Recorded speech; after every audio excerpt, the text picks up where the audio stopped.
भद्रं कर्णेभिः शृणुयाम देवा भद्रं पश्येमाक्षभिर्यजत्राः स्थिरैरङ्गैः स्तुष्टुवांसस्तनूभिः व्यशेम देवहितं यदायुः स्वस्ति न इन्द्रो वृद्धश्रवाः स्वस्ति नः पूषा विश्ववेदाः स्वस्ति नस्तार्क्ष्यो अरिष्ठनेमिः स्वस्ति नो बृहस्पतिर्दधातु।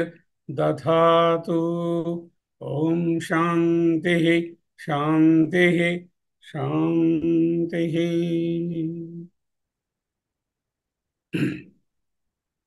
हरि ओम। ओम परमात्मने नमः। ओम श्री पिप्पलादर्शये नमः। ओम श्री शंकर गुरवे नमः। परम ऋषिभ्यो ब्रह्म विद्या संप्रदाय कर्तृभ्यो वंश ऋषिभ्यो संहद्भ्यो गुरुभ्यः नमो नमः। మనం ప్రశ్నోపనిషత్తులో పంచమ ప్రశ్నలో మొదటి మంత్రాన్ని చూస్తున్నాం. విడిచి చదువుతాను మొదట, అప్పుడు వెనకాల ఒక్కొక్క పదం తరువాత వారు కూడా చదువుతారు వాళ్ళిద్దరు. మళ్ళీ కలిపి చదువుతాను, అప్పుడు నాతో పాటు చదువుతారు. అథ హైనం అథ హైనం శైభ్యః సత్యకామః శైభ్యః సత్యకామః పప్రచ్ఛ పప్రచ్ఛ తయో హవై తయోః వై తద్భగవన్ తద్భగవన్ మనుష్యేషు మనుష్యేషు ప్రాయణాంతం ప్రాయణాంతం ఓంకారం ఓంకారం అభిధ్యాయీత అభిధ్యాయీత కథం వావ కథం వావ సతేన లోకం సతేన లోకం జయతీతి. జయతి. మంత్రాన్ని కలిపి చదువుతాం ఒక్కొక్క వాక్యాన్ని.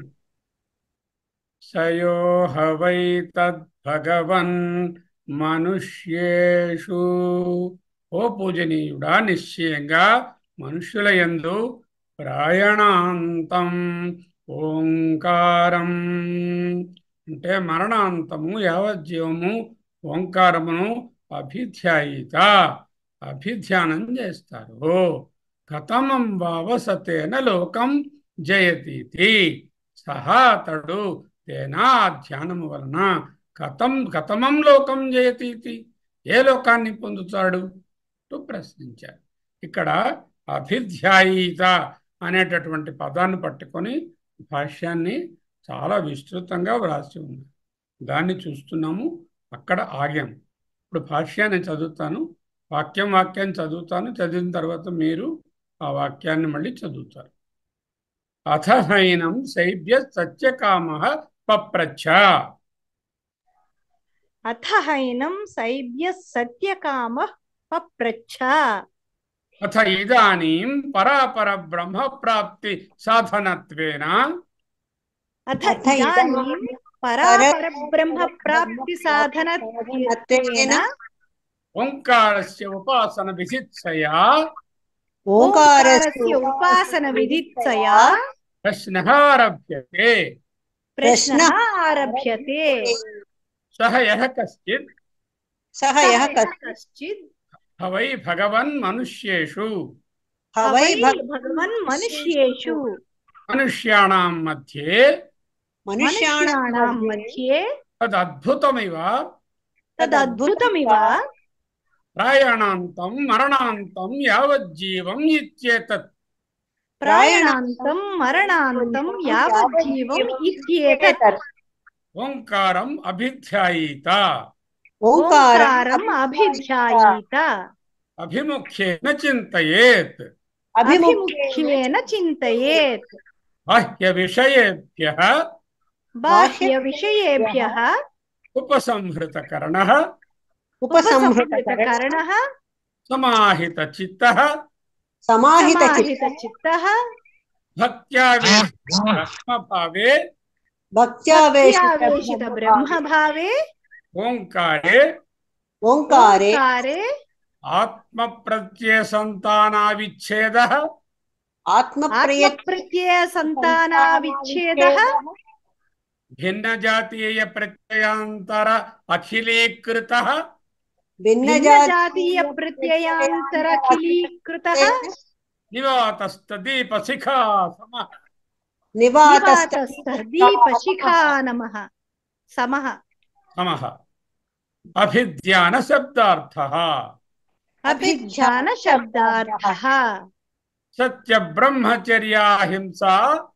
సత్యబ్రహ్మచర్యాహింస అపరిత్యాగ సన్యాస అపరిత్యాగ సన్యాస శౌచ సంతోష శౌచ సంతోష అమాయావిత్వాద్యనేక అమాయావిత్వాద్యనేక యమ నియమానుగృహీతః యమనియమానుగృహీతః సహ ఏవం యావజ్జీవ వ్రతధారణః ఏవం యావజ్జీవ వ్రతధారణః కథం వావా అనేకే హి జ్ఞానకర్మభిః జేతవ్యాః లోకాః తిష్టంతి అనేకే జ్ఞానకర్మభిః జేతవ్యా లోకాః తిష్టంతి తేషు తేన ఓంకారాభిధ్యాయేన ధ్యానేన తేన ఓంకారాభిధ్యానేన కథమం సహ లోకం జయతి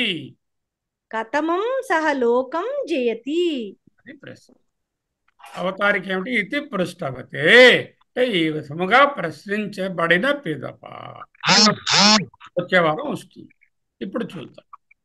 ఇవన్నీ నిన్న చూసాం. అథ అంటే గార్గిని ప్రశ్న, 4వ ప్రశ్న నిర్ణయం చేసిన తరువాత సత్యకాముడు అంటే వైదిక నామము, ఓంకారం అభిధ్యాయీత ఎవరైతే వాడు, యహ సహ, ప్రయాణాంతం అంటే ప్రయాణాంతం, రెండు ఒకటే, ప్రయాణమే ఉన్నది, ఇంకా మరణం అంటూ ఏమీ లేదు, ఈ శరీరం నుంచి ఇంకో శరీరానికి వెళ్ళడమే. దేహినో అస్మిన్ యథా దేహే కౌమారం యవనం జరా తథా దేహాంతర ప్రాప్తి.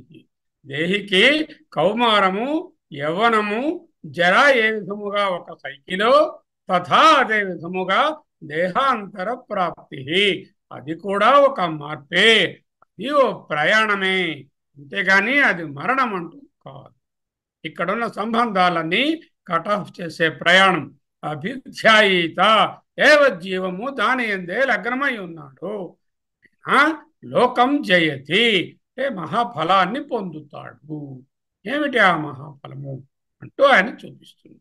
వ్యష్టి సమష్టి సంబంధాన్ని 4వ మంత్రంలో నిరూపించిన పిదప ఆ సంయోగాన్ని పొందేటటువంటి ఒక ఉపదేశాన్ని, ఒక ఉపాయాన్ని, ఒక విద్యాన్ని, ఓంకారాన్ని విధిస్తున్నారు. విధి ఓంకారం యొక్క అత్యున్నత మహిమను చెప్పదరిచిన శృతి ప్రశ్న రూపంగా ఇదానీం ఆరభ్యతే, ఈ ప్రశ్నను ఆరంభిస్తుంది. అవతారికి ఏం చెప్తున్నారు? ఉపాసకుని యొక్క అధికార భేదాన్ని బట్టి ఆయనకు వచ్చేటటువంటి ఉపాసన, ఆయన చేసే ఉపాసన, ఆయనకు వచ్చే ఫలితము ఉంటుంది. రజోగుణం కించిత్గా ఉంటే సాకారతత్వంగానే దర్శించగలుగుతారు. సాకారతత్వంలో ఉపాసకుడు, ఉపాస్య దైవము వేరుగా ఉంటాయి. ఉపాసన అనే ప్రక్రియ ఉంటుంది. అంటే 3 ఉంటాయి. ఉపాసకుడు లెట్సే నేను, ఉపాస్య దైవము విఘ్నేశ్వర స్వామి, ఆ ఉపాసన అనేటటువంటి క్రియ, ఈ త్రిపుటి ఉంటాయి. ఎప్పుడు సాకారంగా చూసినంతసేపు. అదే నిర్గుణత్వాన్ని ఆరాధిస్తే, సత్వగుణ సంపన్నంలో ఉంటే నేననేవాడిని ఎవరిని లేను, నేనే ఆ పరమాత్మ చేత ఆ నాలోనున్న పరమాత్మనే నేను ధ్యానం చేస్తున్నాను. రెండిటికీ ఒకటే మంత్రం, అదే ఓంకారం. ఇది 2 in 1 అన్నట్టుగా చెప్తున్నారు. ఏతద్యేవాక్షరం బ్రహ్మ ఏతద్యేవాక్షరం పరము ఏతత్ హి ఏవా ఏతత్యేవ అక్షరం బ్రహ్మ. ఇదే ఏతత్ అంటే ఈ ఓంకారమే, బ్రహ్మ అంటే సగుణ బ్రహ్మను, హిరణ్య గర్భను, ఈశ్వరుణ్ణి పొందిస్తుంది. ఏతచ్చేవ అక్షరం పరం, ఇదే పరబ్రహ్మను కూడా పొందిస్తుంది. ఏతచ్చేవ అక్షరం జ్ఞాత్వా, ఈ ఓంకారాన్ని తెలుసుకుని, జ్ఞాత్వా అంటే ఎవరైతే ఈ ఓంకారాన్ని తెలుసుకుని ఉపాసిస్తారో, యహ యదిచ్ఛతి తస్య తత్, వాళ్ళు సగుణ బ్రహ్మ కావాలంటే సగుణ బ్రహ్మను, నిర్గుణ బ్రహ్మం కావాలంటే నిర్గుణ బ్రహ్మను పొందుతారు అంటూ కథంలో చెప్పారు. మళ్ళీ ఇంకొక మంత్రం నెక్స్ట్ అదే దానికి కంటిన్యూషన్. ఏతత్ ఆలంబనం శ్రేష్టం, దీని మించినటువంటి ఊతకర్ర మరొకటి లేదురా నాన్న నీకు జీవితంలో. ఏతద్ ఆలంబనం పరం, ఆ పరాన్ని పొందడానికి కూడా, అంటే ఆ అపరబ్రహ్మని దాటి పరబ్రహ్మని పొందడానికి కూడా ఇదే నీకు ఆలంబనము. ఆలంబనం అంటే చూడండి, మనం బోట్ ఎక్కుతున్నప్పుడు ఒక రాట పెడతాడు, ఆ రాట పట్టుకొని బోట్లో కాలు పెట్టమంటాడు. సో అలా ఆలంబనం. అలాగే సిటీ బస్సులో ట్రావెల్ చేస్తుంటే పడిపోకుండా మీద ఒక హ్యాండిల్ ఉంటుంది, ఆలంబనం. అలా నీ జీవితానికి ఇదే ఆలంబనం. ఏతద్ ఆలంబనం జ్ఞాత్వా బ్రహ్మలోకే, సగుణ బ్రహ్మలోకంలో గాని నిర్గుణ బ్రహ్మ ఐక్యంలో గాని మహీయతే, గొప్పతనాన్ని పొందుతారు. ఈ విధంగా ఇవన్నీ మనము రెండు బ్రహ్మలు కాదు, ఉన్నది ఒకటే. అధికారిని బట్టి, గుణాన్ని బట్టి, రజోగుణం కించిత్తుగా ఉంటే అపరబ్రహ్మను, సత్వగుణం పూర్తిగా ఉంటే పరబ్రహ్మను ఏవజ్జీవ ఓంకారం చేసిన వాళ్ళు పొందుతారు. ఇక్కడ విధిచ్ఛయ అని ఉంది ఒక భాష్యంలో. విధిచ్ఛయ అంటే విధితం ఇచ్ఛా, విధిచ్ఛయ అంటే ఓంకారాన్ని విధించగోరి. విధించడం అంటే ఏమిటి? It is an impulsion, rather it is a compulsion, it is an injunction.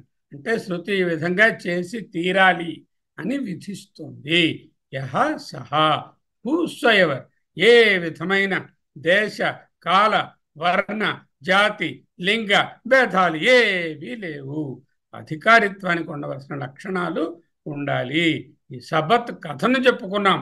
We have to understand the spirit of the Upanishad and not go by the letter of the Upanishad or for that matter any scripture. శృతి ఎప్పుడు కూడా యహ సహ అంటూనే చెప్తుంది. సహ యహ కశ్చిత్ హవై, అంటే నిశ్చయంగా హవై, నిశ్చయంగా సహాయ ఎవరైతే వారు, కశ్చిత్ ఎవరైనా సరే, మనుష్యేషు అంటే మనుష్యుల యందు, మనుష్యాణం మధ్యే సప్తమి విభక్తి, రూమునందు, గృహేషు, పుస్తకేషు అన్నట్టు మనుష్యేషు, మనుష్యాణం మధ్యే. తత్ అనే ఒక మాట ఉంది అక్కడ భాష్యం, దీంట్లో ఉపనిషత్ మంత్రంలో. తత్ అంటే అద్భుతమివా, మనుష్యులలోనే ఉంటాడు, మనుష్యాణం మధ్యే ఉంటూ కూడా దైవత్వాన్ని అంటే ఈశ్వర భావాన్ని పొందుతాడు, పరబ్రహ్మ భావాన్ని పొందుతాడు. అద్భుతమా అన్నట్టుగా. ప్రయాణాంతం అంటే ప్రయాణాంతం, రెండు ఒక్కటే. ప్రయాణాంతం అంటే ప్రయాణాంతం. ఓంకార ధ్యానం ఎంతవరకు చేయాలి? ప్రయాణంతో అంతం కావాలి. ప్రయాణం అంటే ఏమిటి? ఏదైతే మనము అన్నిటినీ మించిన ప్రయాణం అనుకుంటున్నామో ఆ ప్రయాణం వరకు. దీనికి ఏంటి మంత్రాలు? మనకి గీత ఏం చెప్తుంది?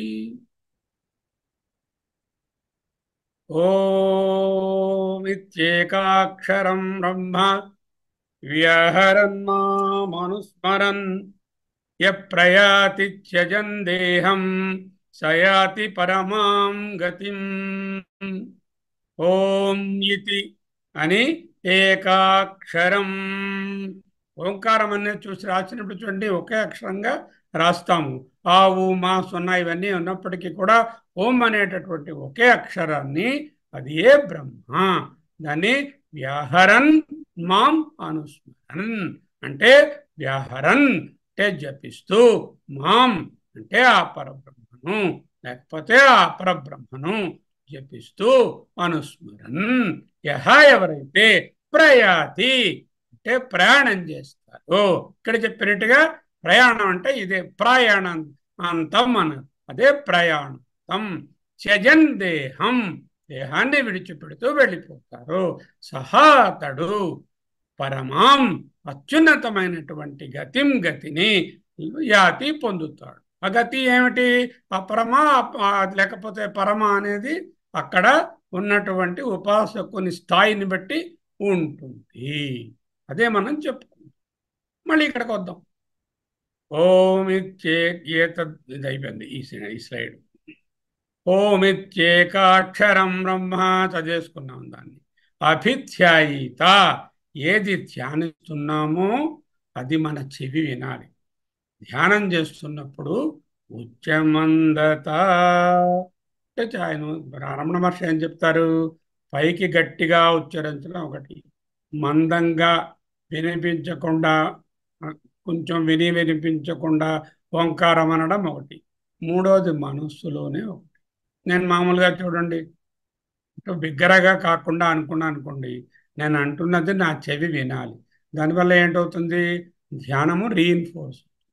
అలాగే పైకి అనకుండా కూడా ధ్యానం చేస్తే మనస్సులో ఓం అని భావించినప్పుడల్లా ఆ ఓంకార శబ్దము మనస్సు ద్వారా చెవి విన్నట్టుగా అవ్వాలి.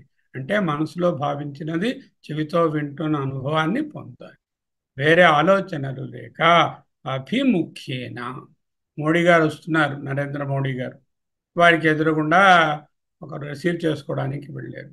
అభిముఖ్యేన అంటే ఎంతో ఇంపార్టెన్స్తో, అభిముఖంగా అంటే ఎంతో వినయము, విధేయత, ప్రేమ, ఆరాధన, ఆర్ద్రత, ఇంకా ఏమేమి ఉంటాయో అవన్నీ కలిపి వారిని రిసీవ్ చేసుకోవడం అభిముఖ్యేన.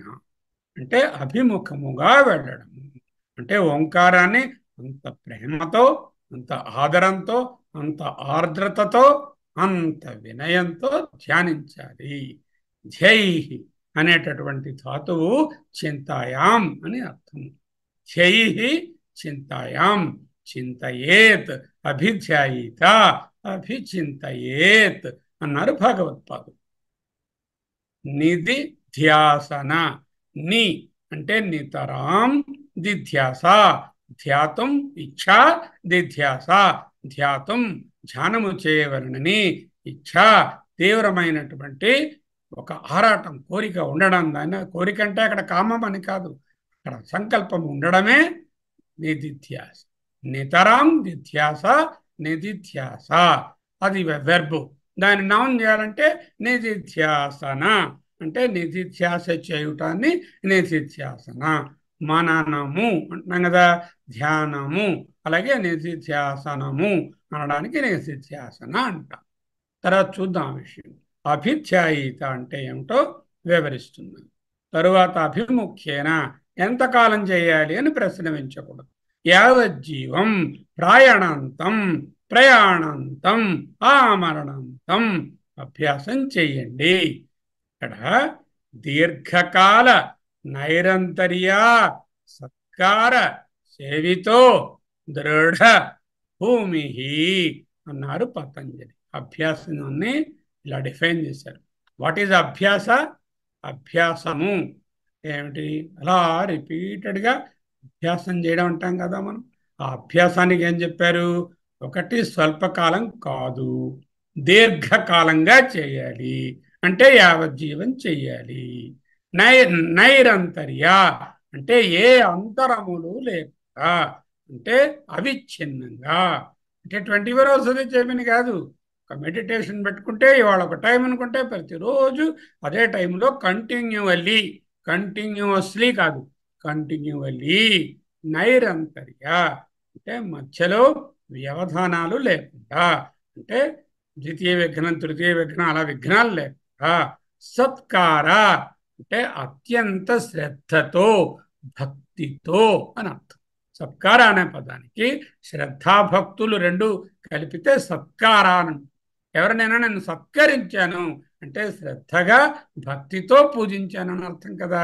అలాగే దీర్ఘకాల నైరంతర్య సత్కార సేవిత అంటే సేవించడాన్నే అటువంటి దృఢ మానసిక దృఢస్థము కలిగినటువంటి భూమి స్థితి ఏదైతే ఉందో దాన్నే అభ్యాసం అంటారు.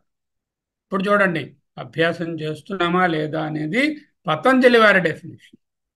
మన గురువు గారి డెఫినేషన్ ఏమిటి? అభిముఖ్యేన చింతయేత్. శంకరాచార్యులు వారు నిర్వచిస్తున్నారు. దృఢంగా గట్టిగా ఈ డెఫినేషన్ని పట్టుకోవాలి. ఎందుకు?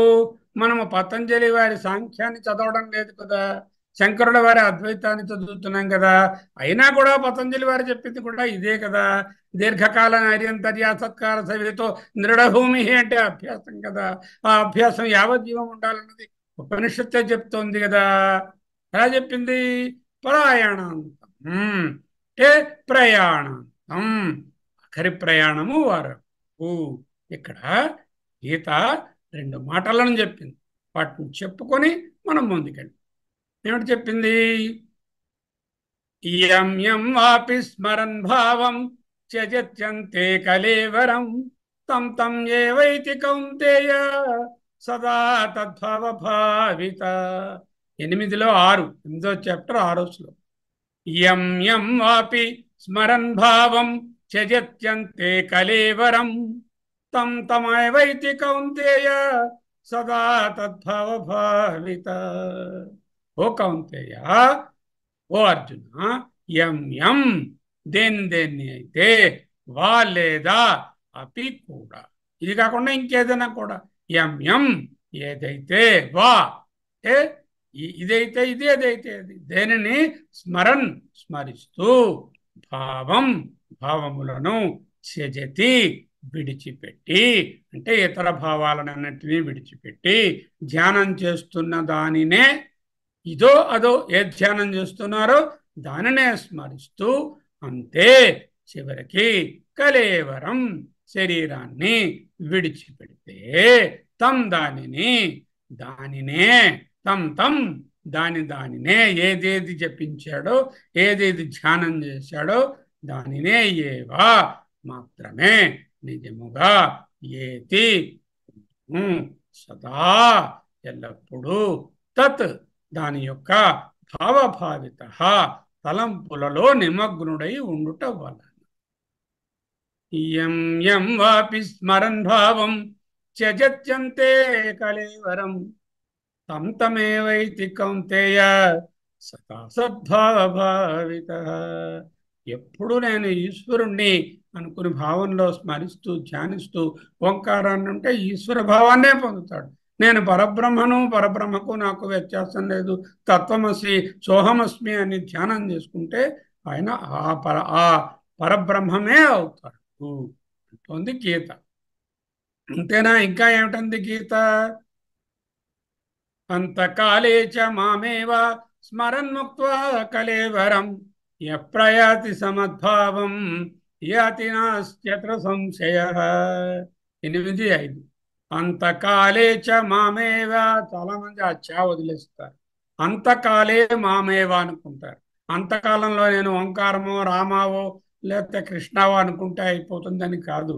అంతకాలే చ అంతకాలమునందు కూడా, అంతకాలమునందు రాముడో ఓంకారం జ్ఞాపకం రావాలంటే జీవితం అంతా చేస్తేనే ఆ సమయంలో అది జ్ఞాపకం వస్తుంది. లేకపోతే బ్యాంకు లాకరు, మనవాడు కొడుకు ఇచ్చిన డబ్బులు, మర్చిపోయినటువంటి ముక్కుపొడుం డబ్బా, ఇలాంటివన్నీ జ్ఞాపకం, ప్రయోజనం లేదు.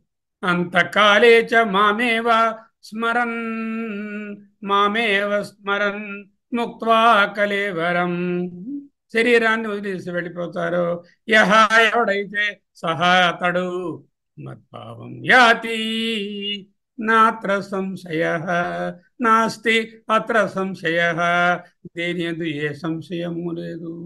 అంటే అంతకాలమునందు మాత్రమే కాదు, జీవితము, యవజ్జీవితము, ఆమరణాంతము, ప్రయాణాంతం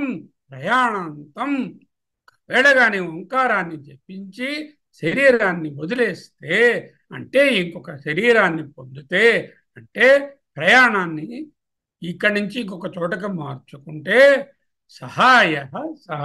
ఎవరైతే వారు మద్భావం యాతి నాస్తి అత్ర సంశయ, అక్కడ ఏ సంశయానికి తావు లేదు. భగవద్గీత చెప్పింది అదే విషయాన్ని ఇక్కడ మనకు ఉపనిషత్తు కూడా బోధిస్తుంది. అభిముఖ్యేన చింతయేత్ అంటున్నారు. అభిముఖంగా ధ్యానించడం అంటే ఏమిటి? సూక్ష్మంగా ఉంటుంది కదా ధ్యానం అంటే. ధ్యానం అంటే నలుగురితో కూర్చుని చేసేటటువంటి లక్ష గళాల అన్నమాచార్య కీర్తన కాదు కదా, లేకపోతే 1000 మంది లలితా సహస్రం ఒకేసారి పాడడం కాదు కదా. అది ప్రక్రియలే. కానీ ధ్యానం అనేది సూక్ష్మంగా మనస్సుతో ఎవరికి వారుగా ఉంటుంది, రహస్యంగా ఉంటుంది. దంపతులు ఉంటారు, వారి మధ్య ఎన్నో విషయాలు రహస్యంగా జరుగుతూ ఉంటాయి. అవన్నీ పబ్లిక్గా అందరికీ చెప్తారా ఏమిటి? ధ్యానం కూడా అటువంటిదే. ఏమిటేమిటండి క్వాలిఫై ఉండాలి? బాహ్య విషయేభ్య ఉపసంహృతకరణ, సమాహిత చిత్త, భక్త్యావేశిత, బ్రహ్మభావే ఓంకారే ఆత్మ ప్రత్యయ సంతాన అవిచ్ఛేద, భిన్న జాతీయ ప్రత్యయాంతర అఖిలీకృత, నివాత దీప శిఖా సమః. అభిధ్యాన శబ్ద అర్థ. అభిధ్యానము అనే వండర్ఫుల్ వర్డ్ ఇక్కడ వాడింది ఉపనిషత్తు. దానికి అర్థం ఏమిటో తెలుసుకోరా నాయన అంటూ, బాహ్య విషయేభ్య ఉపసంహృతకరణ, సమాహిత చిత్త, భక్త్యావేశిత, బ్రహ్మభావే ఓంకారే ఆత్మ ప్రత్యయ సంతానావిచ్ఛేద, భిన్న ఛాతీయ ప్రత్యయాంతరాఖిలీకృత, నివాత దీప శిఖా సమః. అభిధ్యాన శబ్ద. మనం ఏం చేస్తాము? ఒక్కొక్క పదాన్ని తీసుకుని అంటే ఏమిటో జాగ్రత్తగా నేర్చుకుంటాం. ఎందుకు? ఇది ప్రాక్టికల్ లెసన్ కాబట్టి. మా ధ్యానం చేయాలి కదా మనం ప్రాక్టికల్గా. అందుకని ఏమిటి ప్రాక్టికల్ లెసన్లో చెప్తున్నారు? మొట్టమొదట బాహ్య విషయేభ్య. విషయములు అంటే పైన ఉన్నటువంటి వస్తువులు, విషయములు అంటే న్యూస్, ఏమిటి సంగతులు, ఏమిటి విషయాలు, అది కాదు. బాహ్య విషయములయను వాటి నుంచి ఉపసంహృత కరణ అంటే ఉపసంహరించబడినటువంటి కరణములు, పనిముట్లు, ఇంద్రియములు. ఏమిటి? కర్మేంద్రియములు, జ్ఞానేంద్రియములు ఉపసంహరణం పొందాయి. ఏ విధంగా అయితే కలలో మనం ఉన్నప్పుడు బాహ్యేంద్రియాలు ఉపసంహరణం పొందుతాయో అదేవిధంగా బాహ్య విషయేభ్య ఉపసంహృత కరణ. బాహ్య విషయాలు ఎలా గ్రహిస్తున్నాము? శబ్దస్పర్శ రూపరస గంధములు అనే పంచభూతముల యొక్క తన్మాత్రల ద్వారా గ్రహిస్తుంది. ఈ 4-5 ఏదో ఒకటి కానీ, ఒకటి కంటే ఎక్కువ కానీ ఒక జ్ఞానేంద్రియం ద్వారా లేక ఒకటి కంటే ఎక్కువ జ్ఞానేంద్రియం ద్వారా మనము ఉపసంహృత కరణ, దాని నుంచి పక్కకు వెనుకకు మరలించినటువంటి ఇంద్రియములు గలవాడై ఉండాలి. క్వాలిఫికేషన్ ఏమిటి? బాహ్య విషయముల నుండి జ్ఞానేంద్రియములను, కర్మేంద్రియములను వెనుకకు మరలించినటువంటి స్థితి కలిగి ఉండాలి. ధ్యానము అనగా ఫస్ట్ స్టెప్. దీనినే పతంజలి యోగ సూత్రాలలో ప్రత్యాహారం అంటారు. మన వేదాంతంలో దమము అంటారు. సమాధి షట్క సంపత్తిలో ఫస్ట్ వచ్చేది దమము, శమము వస్తాయి కదా. దమము అనగా బాహ్యేంద్రియ నిగ్రహం. అంటే ఇక్కడ అక్కడికి తేడా ఏంటంటే వాళ్ళు బై ఫోర్స్ నిరుద్ధం చేయాలి అంటారు. ఇక్కడ మనం ఏమిటంటాము? నాట్ మై భయేత్ బట్ నయేత్ అంటే టేం చేసి వాటిని వశం చేసుకో అంటుంది వేదం. రెండోది ఏం చెప్పారు? సమాహిత చిత్త.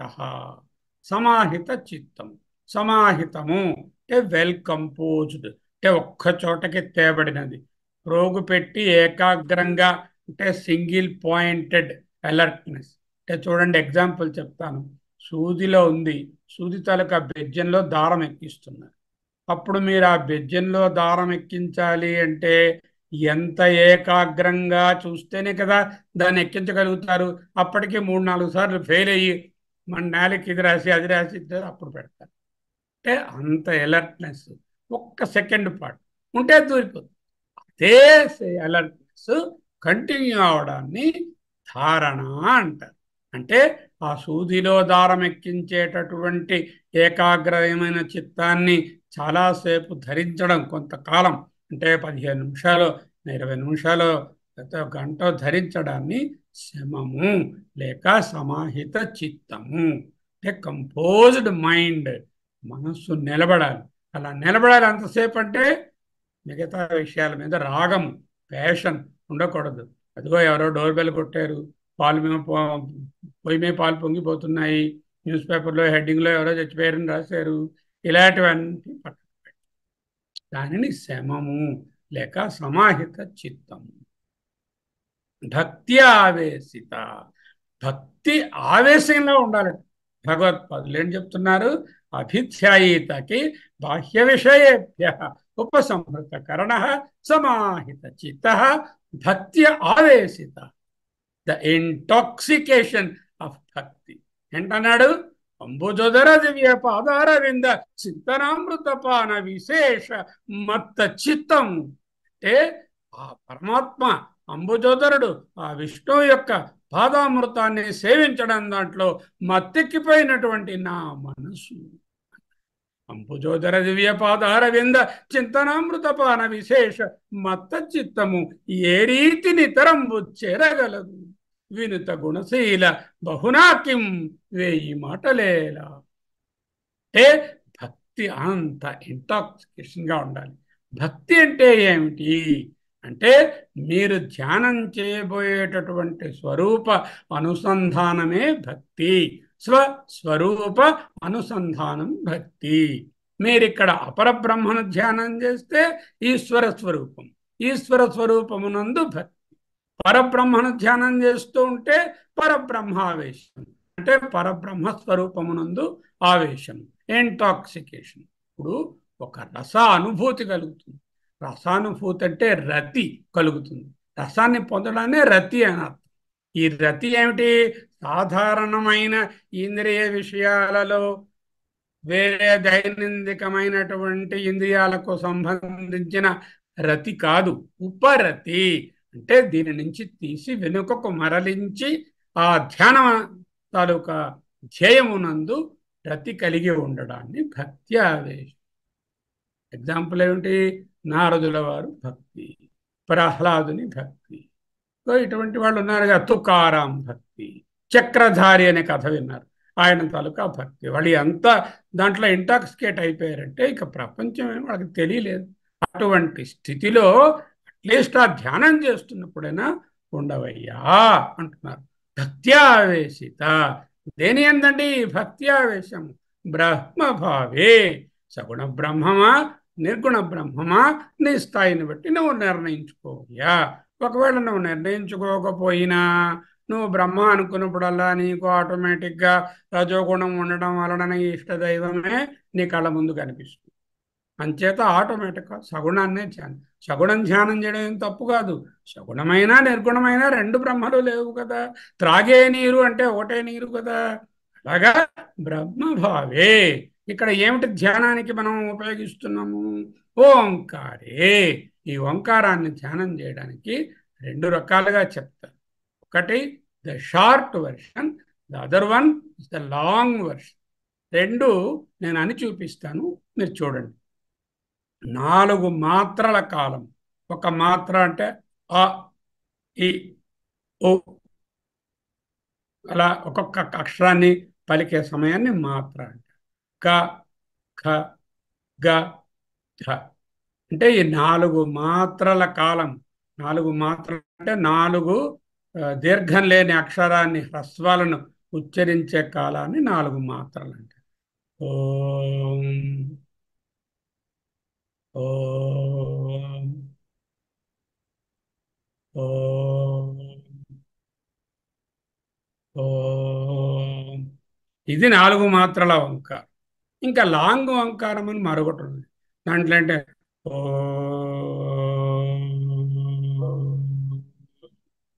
బ్రతున్నంతసేపు అది వదిలే వరకు అనాలి. అది ఇప్పుడు మనకొద్దు. మనం 4 మాత్రల ఓంకారాన్ని పట్టుకో. లేకపోతే రామ అనండి సింపుల్గా. రామ రామ రామ రామ రామ. అది ఎలా అనాలి? మనస్సుతో అనాలి, బయటికి నోటితో కాకుండా మనస్సులో ఉచ్చరించుకో. నామము ప్రతీక, ధ్యానము. నామి గౌణము. రామ అంటే కోదండధారి, సీతాపతి, లక్ష్మణ సమేత రామస్వామిని గురించి మనం ఇప్పుడు అనుకోవడం లేదు. రామ అనేటటువంటి శబ్దంలో ఆ గౌణమైనటువంటి ఆ రూపాన్ని గురించి ఆలోచించటం లేదు. ఒట్టి నామంగానే మనము ధ్యానం చేస్తున్నాం. ఆ రామలోనే అవన్నీ ఉన్నాయి. ఆయన రూపము, ఆయన క్యారెక్టరు, ఆయన తాలూకా సకల సలక్షణాలు కూడా రామనామంలోనే ఉన్నాయి. కాబట్టి రామనామము గొప్పదా, రాముడు గొప్పవాడా అంటే ఒక మహాత్ముడు భక్తుడు చెప్పాడు, రామనామమే గొప్పది. చేత రామ అనే శబ్దాన్ని వ్రాసి ఉచ్చరించి ఆ రాయి వేయి తేలిపోయింది. అదే రాయి రాముడు వేస్తే మునిగిపోయింది. ఎందుకు? ఆయన రామ అనేటటువంటి శబ్దాన్ని ఉచ్చరించకుండా వేశాడు. కాబట్టి ఒకవేళ రాముడే వేసినా కూడా రాయి మునిగిపోయింది. భారతి కట్టిన భక్తులైనటువంటి ఆంజనేయుడు, మిగతా వానర కోటి అంతా కూడా రామ అని దాని మీద చెక్కి రామ అని వేస్తే తేలింది. అంటే రామనామము, ఓంకారము లేక రామ ప్రతీకగా తీసుకోండి. సమష్టి పరమేశ్వరుడు ఓంకార రూపంగా ఆ ఈశ్వరుడు ఇక్కడే ఉన్నాడు. సమష్టిలో ఉన్నటువంటి ఈశ్వరుడు వ్యష్టిగాను ఉన్నాడు. సమష్టిలో ఉన్న పరబ్రహ్మ చైతన్యము, the universal absolute consciousness or the original consciousness is very much the same as the reflected consciousness or RC. అంటే విశ్వ చైతన్యంగా ఉన్నటువంటి సర్వవ్యాపకమైన చైతన్యము వ్యష్టిగా ఒక్కొక్క ప్రాణిలోనూ ఉన్న చైతన్యము ఒక్కటే. ఓం అనే శబ్దముపై ధ్యానం కాదు. ఆ ఊ మా ఇవన్నీ కలిపితే ఓంకారము. ఆ అంటే దీనికి సంకేతము, ఊ అంటే దీనికి సంకేతము, మా అంటే దీనికి సంకేతము, అర్ధమాత్రం మరో దానికి సంకేతము. ఆ థియరీ అంతా ధ్యానంలో అక్కర్లే, అంతా తెలుసుకోవడం ఓకే. ఇక్కడ చేయాల్సిందంటే ఆ శబ్దం కాదు చేస్తున్నది, ఆ శబ్దాన్ని ఉచ్చరిస్తున్నప్పుడు ఏదర్ సగుణ లేక నిర్గుణంతో మనస్సును ఏకం చేయడాన్ని శబ్దం పైన కాదు, ఓంకారంతో ఒక ప్రతీకగా మనం దేన్ని చూస్తున్నామో, దేన్ని మనస్సులో భావిస్తున్నామో దాన్ని ధ్యానం చేయాలి. బాహ్య విషయేభ్యః ఉపసంహృతకరణః సమాహిత చిత్తః భక్త్యావేశిత బ్రహ్మభావే ఓంకారే. అంతవరకు అర్థం అయిపోయిందండి. ఆత్మ ప్రత్యయ సంతానావిచ్ఛేద అన్నారు. ఆత్మ ప్రత్యయం, ఆత్మ అనేటటువంటి ఒక వృత్తి. ఏమిటి వృత్తి? నేను ఉనికి, ఉనికి అనే స్వరూపమే నాది, ఐఎమ్ ది సత్ అనేటటువంటి ప్రత్యయమే ఆత్మ ప్రత్యయం. ఈ ఆత్మ ప్రత్యయం తప్ప అనాత్మ ప్రత్యయాలు, నేను డాక్టరు, నేను యాక్టరు, నేను తాత, నేను ముసలివాడిని, నాకు డబ్బు లేదు, నేను చదువుకున్నాను, నాకు ఇదిగో ఎన్ని డిగ్రీలు ఎదురుగుండా ఉన్నాయి, ఈ అనాత్మ ప్రత్యయాలు అన్నీ కూడా లేవు. ఉనికి ఏమిటుంది? ఉనికి అనే ఒకే ఒక ప్రత్యయం, అదే ఆత్మ ప్రత్యయం. సత్, బీయింగ్ అనేటటువంటిదే ఉంది ఆత్మ ప్రత్యయం. అహం అస్మి, ఆత్మ ప్రత్యయ సంతానం. సంతానం అంటే ఫ్లో, ఆ ప్రవాహం, అంటే ఆత్మ ప్రత్యయం అనేటటువంటి ప్రవాహము. అహమస్మి, ఉనికియే నేను అనేటటువంటి ప్రవాహము అవిచ్ఛేద, విచ్ఛేదం కాకుండా. మధ్యలో అనాత్మ ప్రత్యయాలు వచ్చేస్తాయి దూరిపోవడానికి. అహమస్మి, అహమస్మి, ఓంకారం, ఓం ఓం ఓం అంటుంటే మధ్యలో నువ్వు డాక్టర్వి, హాస్పిటల్కి వెళ్ళాలి, అలా పేషెంట్ రిపోర్ట్ చూడాలి అని మధ్యలో అనాత్మ ప్రత్యయాలు వస్తూ ఉంటాయి. అవి రాకుండా ఆ విచ్ఛేదం లేకుండా చూసుకో. విచ్ఛేదం వచ్చి తీరుతుంది మొదట్లో. ఆ విచ్ఛేదం వచ్చినప్పుడల్లా మళ్ళీ దాన్ని తీసుకొచ్చి ఓంకారం దగ్గర పెట్టాలి. విచ్ఛేదం వచ్చిందంటే ధ్యానంలో అంతరాయం ఏర్పడిందని అర్థం. అయితే ఏమవుతుంది అప్పుడు? భిన్న జాతీయ ప్రత్యయాంతర, ఆత్మ ప్రత్యయం కాకుండా భిన్నమైనటువంటి జాతి అంటే అనాత్మ ఆలోచనలు, సంసారపుట ఆలోచనలు, ప్రత్యయములు, ఆలోచనలు, సంకల్పములు, బుద్ధి ప్రత్యయములు, బుద్ధి వృత్తులు, వేవ్స్ ఇన్ ద మైండ్ వస్తాయి. అంతర అంటే మధ్యలో అడ్డుగా వస్తాయి. భిన్న జాతీయ ప్రత్యయ అంతర, అనాత్మ ఆలోచనలు. కూర్చున్నారు ఒక ఆవిడ ధ్యానానికి. ఓం అలా మనసులో ధ్యానించుకుంటున్నారు. ఈ లోపల ట్రింగ్ అని బెల్ కొట్టారు. కొట్టేసరికల్లా అయ్యో పాలవాడు వచ్చినట్టున్నాడు అని ఇక్కడ ధ్యానానికి ఒక అంతరాయం. భిన్న జాతీయ ప్రత్యయం ఒకటి వచ్చింది కదా. ఆ భిన్న జాతీయ ప్రత్యయం రాగానే సంసారపు ఆలోచన అక్కడికి వెళ్ళి. సో అలాంటి ఆలోచనలు వస్తే రాకుండా ఉండవు, రాకుండా ఉండని ప్రయత్నం చేసుకోండి. ఒకవేళ వస్తే అఖిలీకృత అంటే ఖిలీకృతము అంటే కలుషితము, నాశనము అని అర్థం. ఖిలము అంటే నాశనం.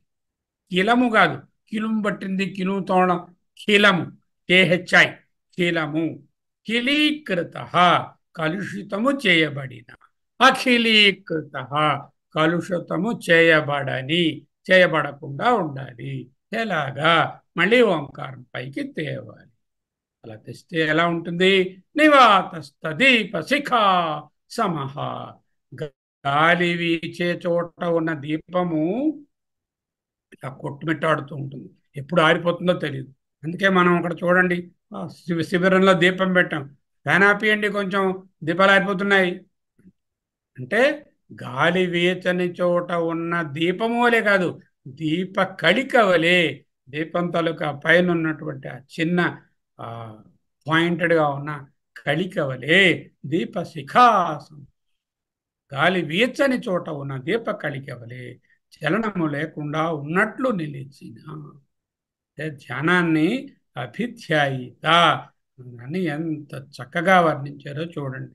రేపటి నుంచి మనం ఎప్పుడో ఇక నెక్స్ట్ 10 రోజులలోనో ఎప్పుడో ధ్యానం స్టార్ట్ చేస్తున్నాం పొద్దున పూట. దానికి ప్రీ టెస్ట్లు అన్నీ అయ్యాయి ఏబీసీలో. ఆ ధ్యానం స్టార్ట్ చేసినప్పుడు ఇవన్నీ జ్ఞాపకం పెట్టుకోవాలి. ఏమిటేమిటో ఇప్పుడు రాసుకోండి. ఇది ఎలాగో ఈ స్లైడ్స్ మీకు షేర్ చేస్తాను. బాహ్య విషయేభ్య ఉపసంహృతకరణ అంటే పైన ఉన్నటువంటి విషయముల నుంచి నా 5+5 ఇంద్రియములను లోపలకు దాచేశాను. యథా సంహరతో పూర్వాణి అంగాహనీని సర్వశ. ఏ విధంగా అయితే తాబేలు తన అంగమునున్న అన్నీ లోపలకు ముడుచుకుంటుందో అలా ఇంద్రియాలన్నీ ముడుచుకోండి. దీన్నే దమం అంటారు. 2 సమాహిత చిత్త, సింగిల్ పాయింటెడ్నెస్, ఏకాగ్రత. అగ్రం అంటే టిప్పు, ఏకాగ్రత సింగిల్ టిప్ మీద, అంటే ఆ నీడిల్ తాలూకా ఐ మీద దృష్టి పెట్టినట్టుగా ఎక్కువసేపు ఉంచడాన్ని ధారణ లేక శమము లేక మనోనిగ్రహం. భక్త్యావేశిత, ఇంటాక్సికేటెడ్ విత్ ద భక్తి, దీన్నే ఉపరతి అంటారు. దేని యందు ఈ భక్తి? భక్తి అనగానేమి? స్వస్వరూప అనుసంధానం, స్వస్వరూపమునందు ఉండుటయే. స్వరూపము సగుణము కావచ్చు, నిర్గుణము కావచ్చు. అత్యంత అనవరతమైనటువంటి నిర్వ్యాజమైన ప్రేమయే భక్తి. అంటే intense, unconditional, uninterrupted love is భక్తి. బ్రహ్మభావే, సగుణమవచ్చు నిర్గుణం కావచ్చు. ఓంకారే అంటే ఓం కానీ రామ కానీ 4 మాత్రల కాలంలో ధ్యానమే ప్రధానం. కానీ ఆ నామి అంటే ఆ రామ అనే పదానికి వెనకనున్న శరీరాన్ని కానీ రూపాన్ని కానీ ఆయన చరిత్రను కానీ రామాయణాన్ని కానీ ఊహించడం లేదు. ఆత్మ ప్రత్యయ ఉనికి అనే స్వరూపమే ఉంటుంది, అనాత్మ ప్రత్యయాలు లేవు. ధ్యానం అనేది ఇట్ ఈస్ నాట్ డూయింగ్, అది ఒక చేసే క్రియ కాదు, అది ఒక ట్రాన్సాక్షన్ కాదు, అది జస్ట్ బీయింగ్. అహమస్మి, అది సంతాన అంటే అహమస్మి అనే ప్రవాహమునకు విచ్ఛేదం లేకుండా ఉండాలి. భిన్న జాతీయ ప్రత్యయాంతర అఖిలీకృత, భిన్న జాతీయ ప్రత్యయములు అనాత్మ ఆలోచనలు, సంసారపుట ఆలోచనలు మధ్యలో వస్తాయి. వాటి వలన ధ్యానము ఖిలమైపోతుంది, అంటే కలుషితమైపోతుంది, నాశమైపోతుంది. అలా అఖిలీకృతంగా ఉండాలి. అంటే అప్పుడు నీ మనస్సు ఎలా ఉంటుంది? నివాతస్థ దీప శిఖా సమహ, గాలి లేని చోట ఉంచినటువంటి దీప కళిక వలె ఉంటుంది. దానినే అభిధ్యానము అంటున్నారు అన్నారు. సరే, అభిధ్యానంతో అయిపోయిందా?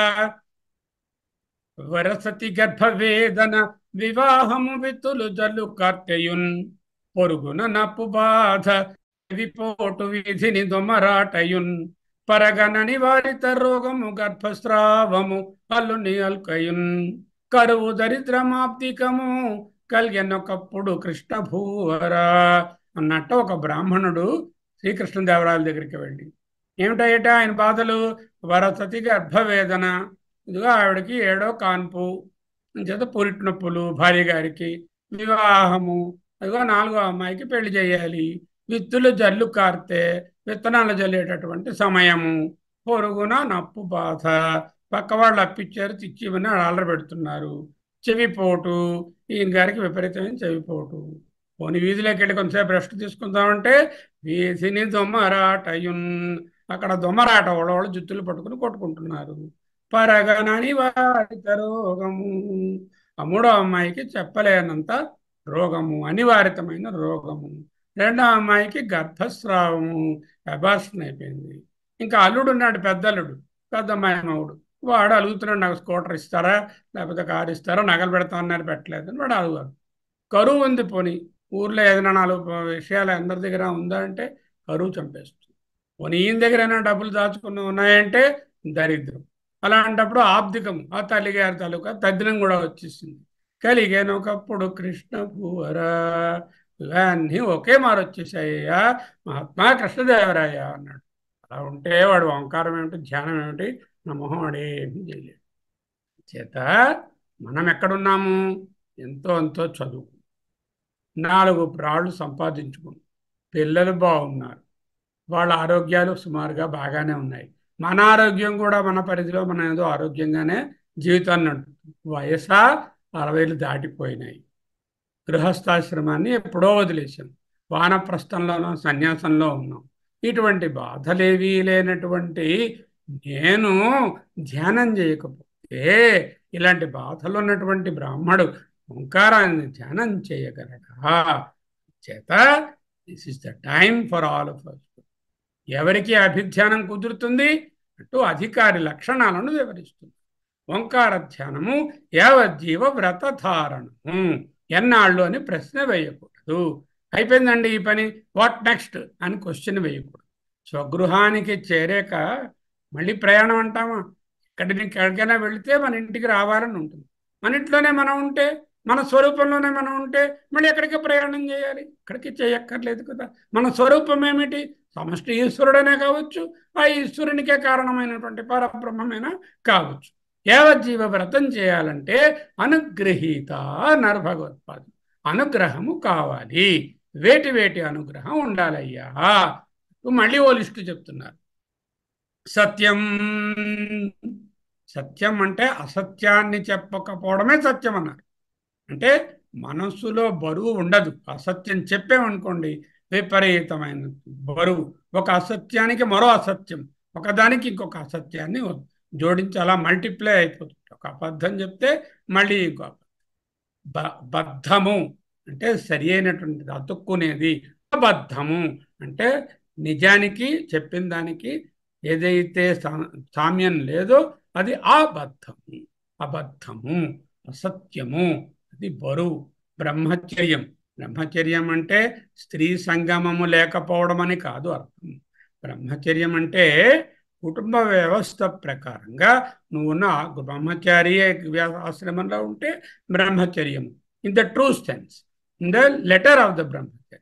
గృహస్థుడుగా ఉంటే మనం చదువుకున్నాం బ్రహ్మచర్యం అంటే పగలు నువ్వు భోగాలలో ఉండకు, ఏదో పర్టికులర్ సమయంలోనే ప్రజననం కోసమే భార్యాభర్త ఒకటిగా ఉండాలి, ఇలాంటి రూల్స్ ప్రకారంగా ఉండడాన్ని బ్రహ్మచర్యం.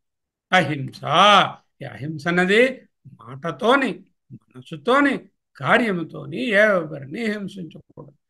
అడదిడ్డంగా మాట్లాడి ఇతరులను మానసికంగా హింసించడము శారీరకంగా హింసించడం కన్నా చాలా ఎక్కువైనటువంటిది.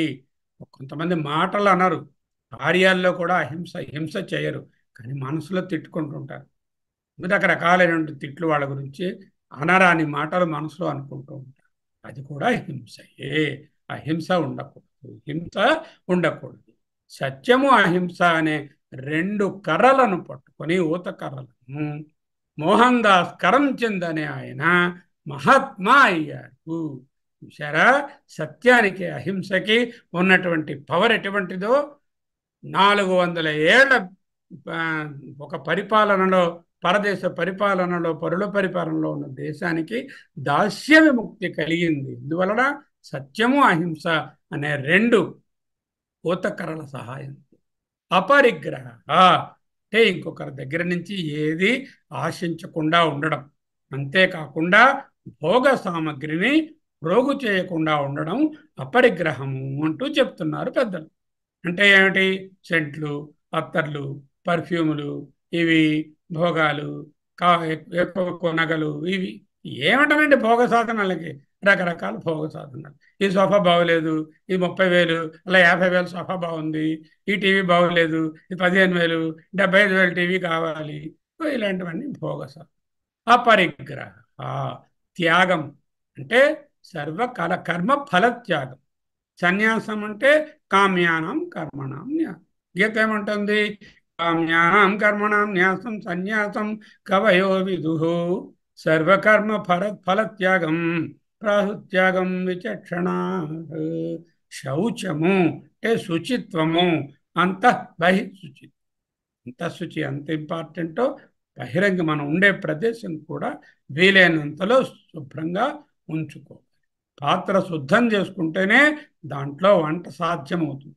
ఎంత మంచి వంటకమైనా అశుద్ధమైన పాత్రలో చేస్తే అది అభోజ్యమే అవుతుంది.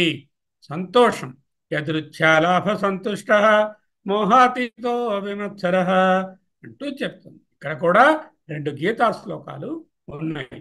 వాటిని కూడా మనం మరొకసారి చూసుకుంటాం. యదృచ్ఛాలాభ సంతుష్ట ద్వంద్వాతీతో విమత్సర సమసిద్ధౌ చ సిద్ధే చ తత్కృత్వాపి న నిబధ్యతే. ఉన్నదానితో సంతృప్తిపడి ద్వంద్వాల నుండి విముక్తి పడినవాడు, సమత్వాన్ని పాటించినవాడు, ఎప్పుడు సిద్ధించినా సిద్ధించకపోయినా సమసిద్ధావసిద్ధౌ చ కృత్వాపి చేసినప్పటికీ నా నిబధ్యతే అంటుపడడు. ఇంకా ఏం చెప్తుంది గీత? కామ్యానాం కర్మణాం న్యాసం సన్యాసం కవయో విదుః సర్వకర్మ ఫలత్యాగం ప్రాహుత్యాగం విచక్షణాః. 18:2. తర్వాత తుల్య నిందాస్తుతిర్మౌని సంతుష్టో ఏన కేనచిత్ అనికేతః స్థిరమతిః భక్తిమాన్ మే ప్రియో నరః. ఏన కేనచిత్, ఏది లభిస్తే దాంతో సంతుష్ట, సంతోషం పొందినవాడు. అదే ఏంటన్నారు? మూఢజహి ధనాగమ తృష్ణ పురుషద్బుద్ధిం మనసి వితృష్ణ యల్లభసే నిజ కర్మోపాతం విత్తం తేన వినోదయ చిత్తం భజ గోవిందం. యదృచ్ఛాలాభ సంతుష్ట మోహాత్ ద్వంద్వాతీతో విమత్సర అని చెప్తున్నాడు కదా. అలాగే సంతుష్టో ఏన కేనచిత్, ఆ శ్లోకాన్ని కూడా చూసుకున్నాం. ఎల్లభసే నిజ కర్మోపాత్తం విత్తం తేన వినోదయ. నెక్స్ట్ ఇంపార్టెంట్ లక్షణం ఏముండాలట ధ్యానం చేయాలంటే? అమాయావిత్వం అంటే మాయ, మర్మం, కపటం, మోసం లేని జీవనం. ఏ విధంగా ఎవరిని మాయతో కానీ, మర్మంతో కానీ, కపటంతో కానీ, మోసంతో కానీ జీవించకుండా ఉండడమే అమాయావిత్వము. ఆది అనేక, ఇంకా చాలా లిస్టు నేను చెప్పింది చాలదు, వెళ్ళి గీతలో చదువుకో. 21 లక్షణాలు. అమానిత్వం అదంభిత్వం అహింస క్షాంతిరాజ్యవం ఆచార్యోపాసనం శౌచం మమాత్మ వినిగ్రహ అంటూ అలా మనం చెప్పుకున్నాం కర్మయోగంలో. అవన్నీ ఉండి తీరాలి. అంటే నువ్వు ఫస్ట్ పర్ఫెక్ట్ క్యారెక్టర్ బిల్డ్ చేసుకో. ఈ క్యారెక్టర్ ఉంటేనే ధ్యానం గురించి ఆలోచించు. క్యారెక్టర్ లేకపోతే నువ్వు ఏ ధ్యానం చేసినా అది నిలవదు, అది కపటమైన ధ్యానమే అవుతుంది. యమ నియమ అనుగృహీత. యమము, నియమము, శ్రవణము, మననము, నిధిధ్యాస, శమ, దమ, ఉపరతి తితిక్ష శ్రద్ధ సమాధానము వైరాగ్యము ముముక్షుత్వము వివేకము ఇవన్నీ కూడా ఉంటే అనుగ్రహీత ఈ గ్రేస్ ఉండాలి. ఈ గ్రేస్ సంపాదించుకోవడానికి ప్రయత్నం చేసి మనం వాటన్నిటినీ అటువంటి లక్షణాలను అవలంబించి ఆ క్యారెక్టర్ని బిల్డ్ చేసుకుని యావజ్జీవము ఓంకార ధ్యానం చేస్తే ఈశ్వర భావాన్ని పొందుతావు. ఇంకా చెప్పొస్తే పూర్తిగా సాత్వికంగా ఉంటే పరబ్రహ్మ భావాన్ని పొందుతావు. ఈ లక్షణాలన్నీ స్వరూపాన్ని తెలుసుకునే ప్రయత్నానికి సహకారులు. ఉన్నవి స్వస్వరూపమే. ఈ లక్షణములు కలిగి ఉండడాన్ని స్వరూపంలో ఉండడమే అంటారు. ఇది ఆలంబనము. సంసారం వ్రతం అయిపోకూడదు.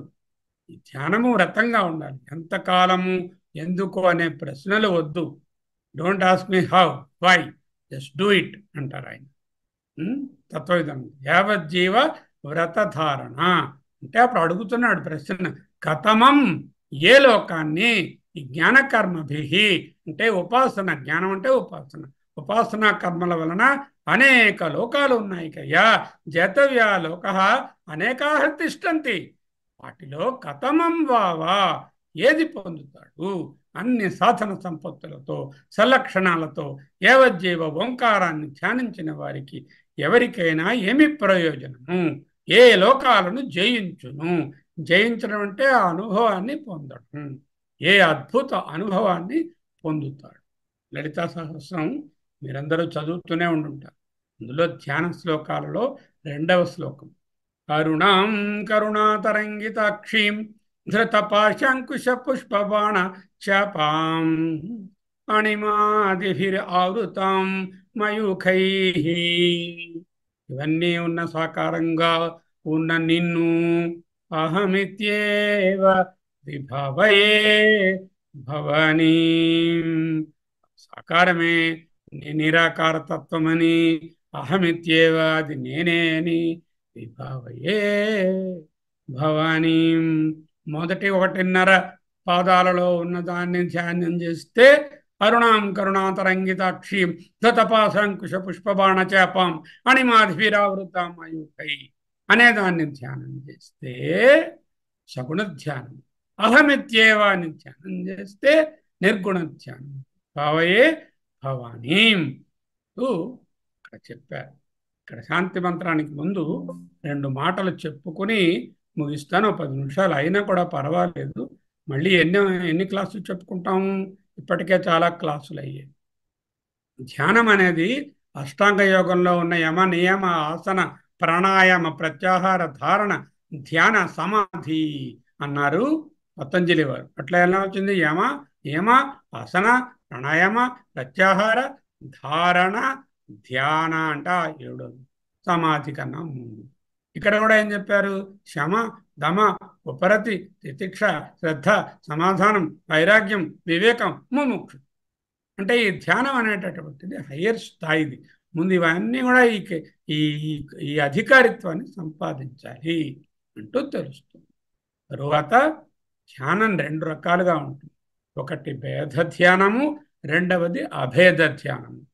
భేద ధ్యానంలో ఏ దేవుని గురించి ధ్యానం చేస్తున్నామో ఆ దేవుడు వేరు నేను వేరు అన్న భావంతో చేయడము ద్వైభావము లేక ద్వైతం. అభేద ధ్యానం అంటే ఏ దేవుని గురించి ధ్యానం చేస్తున్నానో ఆ దేవునికి నాకు భేదం లేదు అని భావించుకోవడం. ఇవన్నీ ధ్యానములే, ఇవన్నీ ఉపాసనలే, ఇంకా జ్ఞానం కాదు. అహమిత్యేవ విభవయే భవానీ అని ఇప్పుడు చూసాం కదా అనే ధ్యాన శ్లోకంలో అభేద భావాన్ని చూపిస్తున్నాము. ధ్యానానికి జ్ఞానానికి సూక్ష్మమైనటువంటి భేదం. పరమాత్మకి మనకి అభేద భావాన్ని ఊహించుకుంటూ ధ్యానం చేస్తే అది ధ్యానం. పరమాత్మ వేరు నేను వేరు అనేటటువంటి అభేద భావం ఊహించుకుంటూ, లేకపోతే ఈశ్వరునికి నాకు భేదం లేదు అనే అభేద భావాన్ని భావించుకుంటూ ధ్యానం చేయడం ధ్యానం అవుతుంది. పరమాత్మకి మనకి అభేద భావం అనుభవంలోకి వస్తే, తెలిస్తే విదిత్వా బ్రహ్మవిత్ బ్రహ్మైవ భవతి, అది జ్ఞానం. అహం బ్రహ్మాస్మి అంటూ రోజు మైకులో చెప్పక్కర్లేదు. అది ఒక సత్యం. అహం బ్రహ్మాస్మి అనేది ఒక సత్యం. ఎవరన్నా పిలిచి రోజు నేను మనిషిని అని చెప్పక్కర్లేదు కదా. మనం పశువు కాదు, మనం కుక్క కాదు, పంది కాదు అని అందరికీ తెలుస్తూనే ఉంది. అలాగే అహం బ్రహ్మాస్మి అనే సత్యాన్ని ప్రకటించుకోక్కర్లేదు. ఉపాసన చేసేదానికి విచారణక్కర్లేదు. ఇక్కడ అహం బ్రహ్మాస్మి అది తజ్జహ లక్షణమా అజహ లక్షణమా అనే విచారణ తావులేదు. ధ్యానంలో ఓన్లీ ఆ భావనయే ఉంది. జ్ఞానంలో విచారణ కావాలి. విచారణతో జ్ఞానంలో మననం చేసుకుని శ్రవణం చేసుకుని నిధిధ్యాసనం చేస్తే అది జ్ఞానం అవుతుంది. సత్యకామ ఏం ప్రశ్న అడిగాడు? మనుష్యేషు ప్రాయణాంతం ఓంకారం అభిధ్యాయీత కథమం వసతేన లోకం జయతి. ఓ భగవన్ అని, ఓ భగవంతుడా, ఓ గురుదేవా, మనుష్యుల్లో ఎవరైనా మరణాంతం వరకు ఓంకారం ధ్యానం చేస్తే ఏ గొప్ప అనుభవాన్ని పొందుతారు? సత్యేన లోకం జయతి అంటే ఏ గొప్ప అనుభవాన్ని పొందుతారు? ప్రశ్నలోనే 3 తెలుస్తున్నాయి. ఒకటి ఏమిటి? ఎంతకాలం చేయాలి అన్నది ఏంటన్నాడు ఆయన? ప్రాయణాంతం, మరణాంతం, ఆమరణం, ఆమరణాంతం అంటే యావజ్జీవం. అంటే ఉపాసన ఎంతకాలం చేయాలి అనే ప్రశ్నకు ఆన్సరు ఈ ప్రశ్నలోనే వచ్చేసింది. రెండోది ఏమిటి? ఎప్పుడు చేయాలి అంటే ఎంఎం వాపిస్వరం భావం చర్చంతే కలేవరం అన్నాం. అంతే, అంతకాలేచ మామేవా అంటే అక్కడ కూడా అవసాన దశని కాదు, మొత్తం జీవితం అంతా చేయాలి అంటూ. ఏ మాటకైనా ఓ మంచి పనికి ఒక్కరోజు నెల రోజులో చేస్తే చాలదు, జీవితాంతము చెయ్యాలి. బుద్ధిగా ఉండాలి. సత్యం చెప్పాలి అంటే ఎంతకాలం సత్యం చెప్పాలండి అని అడగకూడదు. నేను సహింసను ప్రాక్టీస్ చేయాలి అంటే ఎంతకాలం అండి, ఎన్ని రోజులండి, ఎప్పుడెప్పుడండి, శుక్రవారమా శనివారమా, ఆదివారం చేయొచ్చా అహింస, ఆదివారం పందిని కోసుకు తినేయొచ్చా, అలాంటి ప్రశ్నలు వేయకూడదు. అంటే అహింస అంటే అహింసే. అంటే ప్రకృతి సహజమైన ఆహారాన్ని తినాలి అన్నాను అనుకోండి, వ్యాయామం చేయాలి అన్నాను అనుకోండి, ఎంతకాలము అని అడగకూడదు. హనుమాన్ చాలీసా 40 రోజులు చదవండి, ఒక్కొక్క రోజు ఒక్కొక్క చాలీసాలో ఒక ఒక ఒక దోహాన్ని చదవండి అన్నారు అనుకోండి, దాని అర్థం ఏమిటి? మండలం రోజులు అయ్యప్ప దీక్ష చేయండి. ఆ మండలం అంటే 40 రోజులు. అంటే ఏమిటి? 40 రోజులు చేయగానే ఆ అభ్యాసంలో 40 రోజులు చేస్తే మనకు అలవాటుగా మారిపోతుంది. అది చేయకపోతే ఉండలేని స్థితికి వస్తుంది. సో మనం ఏం చేస్తాం? అధ్యయన భారతిలో ధ్యానాన్ని మొదలుపెట్టి 40 రోజులు కాదంటే మరొక మండలం దినాలు 80 రోజుల పాటు చేపిస్తాం. ఆ తర్వాత ఎవరికి వారే ఆ ధ్యానాన్ని చేస్తాం. కథం వావతేన తేన లోకం జయతీతి, ఏ లోకానికి వెళతాడు అని ప్రశ్నలోనే ఉంది. అంటే ఏమిటి? ఈయనకి మోక్షం రాదు, ఏవో అనుభవాలే వస్తాయి, ఏవో లోకాలే వస్తాయి, కానీ ఇది మోక్షానికి ధ్యానం మార్గం కాదు అంటూ చెప్పకనే చెప్పినట్టు. ఇంకో విషయం ఏంటంటే ఉపాసన అపరావిద్య, జ్ఞానము పరావిద్య. సరే, 4వ అధ్యాయంలో అందులో పరమాత్మలో లీనమైపోతారు అని చెప్పి జ్ఞానం గురించి చెప్పి మళ్ళీ ఉపాసనలోకి 5వ మంత్రంలోకి ఎందుకయ్యా వచ్చారు అంటే, ఉపాసన అపరావిద్య అన్నమాట నిజమే, కానీ ఫలితం క్రమముక్తి ఇస్తుంది కాబట్టి ఫలం దృష్ట్యా ఇది పరావిద్యలోకే వస్తుంది. క్రియ దృష్ట్యా అపరమైన, ఫలం దృష్ట్యా పరావిద్యలోకే వస్తుంది అనే సందేహాలన్నీ కూడా ఈ మంత్రంలో తీరిపోయాయి. ఎంత అత్యుత్తమమైనటువంటి భాష్యము వారు అందించకపోతే అభిధ్యాయిత అనే పదానికి అర్థం తెలియదు. ఆ ధ్యానానికి కావలసినటువంటి సల్లక్షణాలు ఏవేవి ఉండాలో మనకు తెలిసి వచ్చి ఉండేది కాదు. కాబట్టి చక్కని విషయాన్ని బోధించినటువంటి భగవత్పాదులకు నమస్కారాలు తెలియజేసుకుంటూ ఈనాటి అధ్యయనాన్ని మనము కంప్లీట్ చేసుకుంటున్నాం.